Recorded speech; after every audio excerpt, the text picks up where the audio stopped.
Some pioneers will be mentioned, but it is mainly the research implemented with computers that will be addressed. The content of the book is thus partly historical, since the main approaches to the problem will be presented in an intuitive manner. The idea is to make sure that the listener can understand the main principles without having to know all the technical details. Specifically, recent approaches based on the statistical analysis of very large corpora of texts will be presented, but these approaches are highly technical, and we will skip the mathematical details that are not necessary to grasp the overall idea. More technical books exist for those who are interested in the full details of the different approaches. The book begins with a presentation of the main problems one has to solve when developing a machine translation system. The journey continues with a quick overview of the evolution of machine translation, followed by a more detailed presentation of the history of the field, from its beginnings before the advent of computers to the most recent advances based on deep learning. Along the way, we will encounter all the main approaches developed since the field's beginning.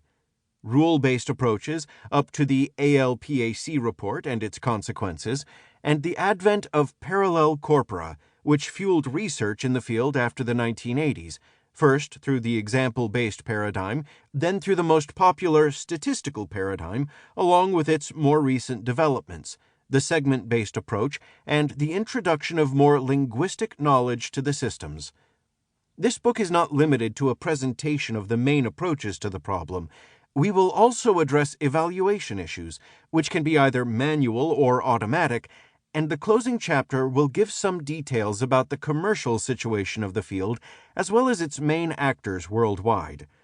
Although the domain is evolving quickly, including from a commercial point of view, we think it is important to address industrial issues since machine translation is now a key technology for several prominent domains, from defense to media and telecommunications. Lastly, we conclude with some observations on the current state of the field. 2. The trouble with translation. Before addressing machine translation, it is important to investigate the notion of translation itself. How do we proceed when we translate? What makes a translation a good translation? In the course of this chapter, we will hear that these questions are hard to answer and have already given rise to an abundant literature. In the second part of this chapter, we will investigate why understanding a sentence, something that is easy and natural for humans, is one of the most difficult things to do with computers, despite their incredible calculation power. What does it mean to translate? The answer to this question may seem obvious. To translate is to transpose a source language text into a target language text. However, one can easily see that this deceptively simple answer refers in fact to a dramatically complex problem. What does it mean to transpose a text? How do we go from a source language to a target language? How does one find equivalent expressions between two languages? Should the translation be based on words, chunks of words, or even sentences? And, more fundamentally, how can one determine what the meaning of a text or an expression is? Does everybody have the same understanding of a text? If not, how can this issue be handled in the translation process? As should be clear from the previous paragraph, translation is connected with a large number of questions dealing with linguistics, but also psychology or even philosophy when the nature of meaning is at stake.